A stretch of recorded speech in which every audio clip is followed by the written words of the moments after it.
So, eto, gusto ko lang patulan itong nag-comment dito sa aking YT channel tungkol dito sa Viber activation.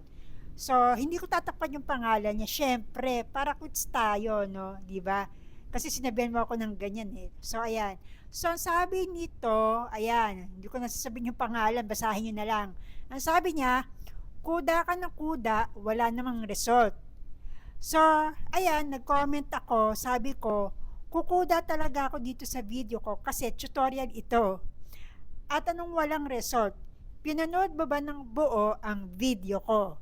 So, yung tutorial video ko tungkol dito sa Viber ay pinost ko dito sa aking TikTok account tapos dito sa aking YT channel. At pinost ko yan ng mga March.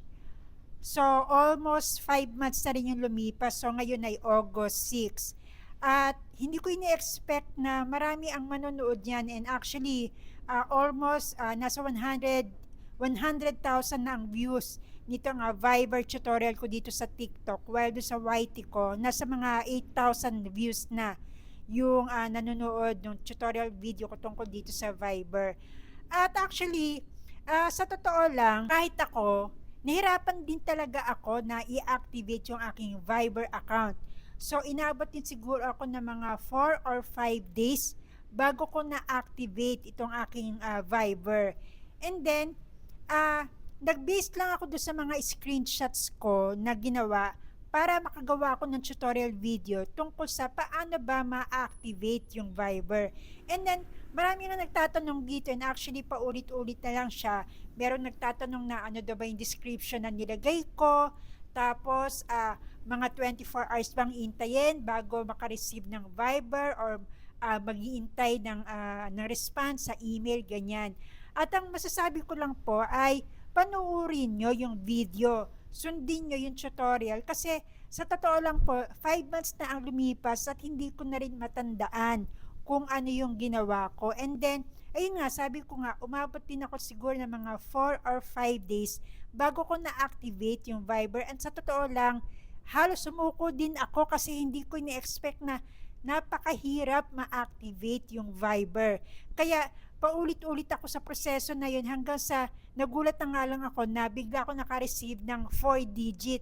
At hindi ko na rin matukoy kung alin ba doon yung tamang proseso na nangyari kaya na-activate yung Viber. Basta ang ginawa ko lang, nag-email lang ako, tapos yung hindi pa rin na-activate, so nag-email ulit ako.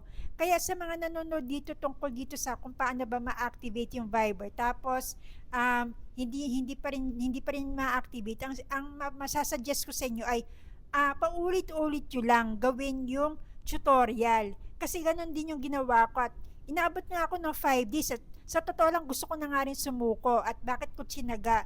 Kasi meron ditong nakikipag-collab sa akin na hinihingi yung aking Viber number.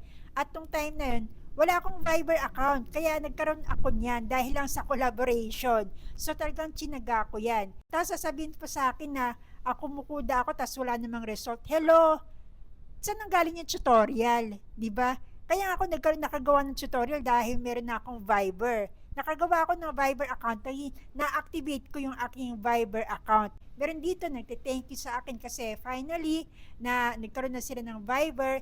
Tapos meron namang iba dito na ayun, palpak pa rin daw, wala pa din daw nangyayari. Well, sa akin kasi, ito ay tutorial lang. Kung na-activate yung Viber nyo, well, congratulations. Pero kung hindi naman, tapos sinunod nyo pa rin yung proseso na to, well, sorry na lang po kasi wala rin ako magagawa doon.